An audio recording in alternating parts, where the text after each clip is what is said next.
Hello student, how are you? Hope all are well. তো প্রতিদিনের মতো আজকেও তোমাদের জন্য আমরা এনটিপিসি যে ম্যাথের কোশ্চেনগুলো করছিলাম বিগত বছরের, তো সেই ম্যাথের প্রিভিয়াস ইয়ার কোশ্চেন নিয়ে চলে এসেছি। তো দেখো, ভিডিওটি শুরু করছি। তো প্রথম কোশ্চেন, মনোজিৎ তার আয়ের 40% ব্যয় করে। যদি সে 18,000 টাকা সঞ্চয় করে তাহলে তার আয় কত? আচ্ছা, এটা খুব সোজা অঙ্ক। তো দেখো, টোটাল হচ্ছে আমরা ইনকাম ইনকামটাকে দুটো ভাগে ভাগ করব। তো এক্সপেন্ডিচার আর হচ্ছে সেভিংস। তো এক্ষেত্রে মনোযোগ ব্যয় করে কত? ব্যয় করে হচ্ছে 40%। তো ব্যয় যদি 40% করে, এটা হচ্ছে 100%। তো বাকি তাহলে কি, বাকিটা হচ্ছে সঞ্চয় করবে, তাহলে 60% হচ্ছে সঞ্চয় করবে। তো এক্ষেত্রে 60%-এর মান দেওয়া আছে কত?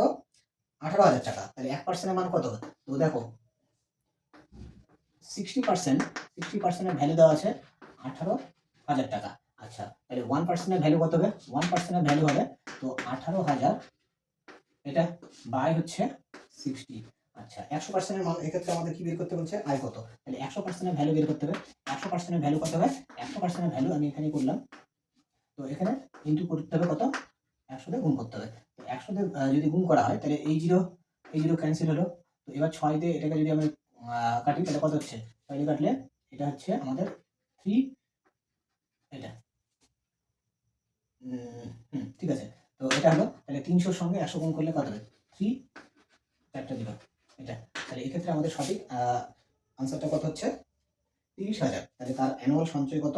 30,000। তাহলে এক্ষেত্রে আমাদের সঠিক আনসারটা হচ্ছে অপশন নাম্বার 3। অপশন নাম্বার 3 এটা কারেক্ট আনসার। আচ্ছা, নেক্সট কোশ্চেন, লম্ব বৃত্তাকার শঙ্কুর বক্রতলের ক্ষেত্রফল 6,500 পাই সেমি স্কোয়ার এবং ভূমির ব্যাস 100 সেমি। তাহলে শঙ্কুর উচ্চতা কত? তো পরিমিতির একটি অঙ্ক। তো কি দেওয়া আছে? বক্রতলের ক্ষেত্রফল পাই আর এল। পাই আর এল কত দেওয়া আছে? 6500 এত পাই। তো দুপাশ থেকে পাই কাটা গেল। আর কি দেওয়া আছে? এক্ষেত্রে ভূমির ব্যাস অর্থাৎ 2r এর মান দেওয়া আছে। 2r এর মান হচ্ছে কত? 2r এর মান দেওয়া আছে 100। তাহলে r এর মান কত হবে? তো 2r ইকুয়াল টু যদি 100 হয়, r ইকুয়াল টু কত হবে? 50। তাহলে এক্ষেত্রে 50 বসে দেবো। তাহলে 50 ইন্টু, আচ্ছা, এল এল থাকলো এখানে হচ্ছে 6500। তো 0 0 ক্যান্সেল হলো, 5 দিয়ে কাটলে এক্ষেত্রে 5 দিয়ে কাটলে 13 শূন্য 130। আচ্ছা, এবার আমাদের এইচ এর মান বের করতে হবে। তাহলে এল এল স্কোয়ার ইকুয়াল টু কত হয়? আর স্কোয়ার প্লাস এইচ স্কোয়ার। তাহলে বোথ সাইডে স্কোয়ার করে দেবো। তাহলে এটা হচ্ছে আর স্কোয়ার প্লাস এইচ স্কোয়ার। তো এটা কত হবে? এটা হচ্ছে 130 এল স্কোয়ার। আচ্ছা, এবার এইচ স্কোয়ার আমরা বের করতে চাই। তাহলে এইচ স্কোয়ার ইকুয়াল টু কত হবে? আর স্কোয়ার এর ভ্যালু হচ্ছে 50 স্কোয়ার। তাহলে উপর নিয়ে চলে যাবো। তাহলে 130 স্কোয়ার মাইনাস হচ্ছে 50 স্কোয়ার। আচ্ছা, এটা স্কোয়ার মাইনাস স্কোয়ার সূত্র প্রয়োগ করবো। তাহলে এটা কত হবে? 130 আর হচ্ছে 50, 180। তাহলে এইটা কত হচ্ছে আমাদের? 180। আচ্ছা, বিয়োগ করলে কত হবে? 100 বিয়োগ করলে 50, 130 থেকে 50 বিয়োগ করলে তাহলে 30 গেল, আরো 20 যাবে। তাহলে এটা হচ্ছে তাহলে হচ্ছে 80। তাহলে ইন্টু হচ্ছে 80।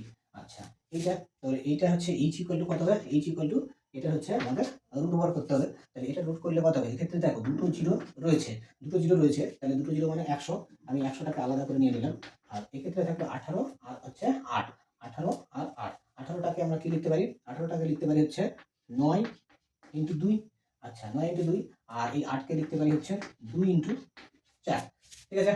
তো এইচ ইকুয়াল টু কত হবে? আচ্ছা, এটা এইচ স্কোয়ারই থাকলো। আর এইচ ইকুয়াল টু, এবার হচ্ছে 100-র জন্য আমরা কত পাবো? 100 বর্গমূল করলে 10 পাবো। 9-এর জন্য এক্ষেত্রে কত পাবো? 9-এর জন্য 3 পাবো। দুটো 2-এর জন্য একটা 2। আর হচ্ছে 4-এর জন্য আরো একটা 2। তাহলে এক্ষেত্রে আমাদের এইচ ইকুয়াল টু কত হচ্ছে? এটা হচ্ছে 4, 12, 12 ইন্টু 10, 120। এইচ এর মান হচ্ছে 120। এইচ ইকুয়াল টু কত হলো? 120। তাহলে এক্ষেত্রে আমাদের সঠিক আনসার হচ্ছে অপশন নাম্বার 1। তো অপশন নাম্বার 1 হচ্ছে আমাদের সঠিক আনসার। শঙ্কুর হচ্ছে উচ্চতা 120। তো আশা করি বুঝতে পারলে অঙ্কটা। আমি ডিটেলস করে দিলাম। তো ক্যালকুলেশন একটু লেন্দি ছিল। তো তোমাদের কাছে আমার একটি অনুরোধ, তো ভিডিওটি যদি তোমাদের ভালো লাগে, পরীক্ষার উপযোগী মনে হয়, তো আমার এই নতুন চ্যানেলটি আমি খুলেছি। তো পরিকাঠামোগত অত ডেভেলপমেন্ট করতে পারিনি। তো তোমাদের কাছে রিকোয়েস্ট, আমার চ্যানেলটা যাতে একটু বড় হয়, বিল্ড আপ করতে পারে। তো তোমরা পাশে থেকে একটু সাপোর্ট করো, লাইক শেয়ার করো এবং নতুন হয়ে থাকলে আমার চ্যানেলটি সাবস্ক্রাইব করবে, এটা তোমাদের কাছে আন্তরিক অনুরোধ রইল। চলো লাস্ট কোশ্চিন। একটি বৃত্তের কেন্দ্রে একটি জ্যা দ্বারা উৎপন্ন কোণ এবং বৃত্তের পরিধির যে কোনো বিন্দুতে উৎপন্ন কোণের অনুপাত কত? আচ্ছা, কি বলা আছে? একটা বৃত্তের কেন্দ্র, তো মনে করো এটা হচ্ছে বৃত্ত। আচ্ছা, বৃত্তের এটা হচ্ছে সেন্টার। বৃত্তের কেন্দ্রে যে কোনো একটা মনে করো জ্যা রয়েছে, জ্যা, এগুলোকে আমরা জ্যা বলি। তো এই জ্যা কেন্দ্রের সঙ্গে যে কোণটা তৈরি করে এটাকে আমরা কি কোণ বলি? কেন্দ্রস্থ কোণ বলি। এই কোণটাকে আমরা কি বলি? কেন্দ্রস্থ কোণ। আচ্ছা, আর কি বলা আছে? এবং পরিধিতে যে কোনো একটা বিন্দু দিলাম। আচ্ছা, এই সেন্টারটাকে সাপোজ ও নাম দিলাম, আর জ্যাটাকে নাম দিলাম ধরো এ বি, আর পরিধিতে আরেকটা বিন্দু নেওয়া হলো সাপোজ সি। তাহলে এই যে হচ্ছে এ বি হচ্ছে জ্যায়ের এই, আচ্ছা এখানে একটা নাম দিলাম পি। তো এ পি বি এই চাপের সাপেক্ষে, তো এই সি বিন্দুর সঙ্গে এ বিন্দু আর বি বিন্দুর সঙ্গে সি বিন্দু জয়েন্ট করলে যে কোণটা তৈরি হয় সেই কোণটাকে কি বলে? সেই কোণটাকে আমরা বৃত্তস্থ কোণ বলি, বৃত্তস্থ কোণ বলে থাকি। তাহলে এই দুটো কোণের মধ্যে একটা রিলেশন রয়েছে। কি রিলেশন? এটা হচ্ছে মনে রাখবা, খুবই ইম্পর্টেন্ট রিলেশন। তো কি হয়? এই কোণটা এই কোণের ডবল হয়, এই কোণটা এই কোণের ডবল হয়। অর্থাৎ এই কোণটার ভ্যালু যদি সাপোজ এক্স ধরে নেই, তাহলে এই কোণটার ভ্যালু হবে 2x। ঠিক আছে? এক্ষেত্রে আমাদের বলেছে কি কেন্দ্রে উৎপন্ন কোণ। তো কেন্দ্রে উৎপন্ন কোণ কত হচ্ছে? 2x। কেন্দ্রে উৎপন্ন কোণ হচ্ছে 2x সাপোজ। আর পরিধিতে উৎপন্ন কোণ, যেটাকে আমরা বৃত্তস্থ কোণ বলি, সেটার মান কত? x। তো এটা হচ্ছে x, x দুপাশ থেকে কেটে গেলে কত হচ্ছে? তো 2:1। তাহলে কেন্দ্রস্থ কোণ এবং বৃত্তস্থ কোণের অনুপাত হচ্ছে 2:1। তাহলে এক্ষেত্রে আমাদের সঠিক আনসার হলো অপশন নাম্বার 4।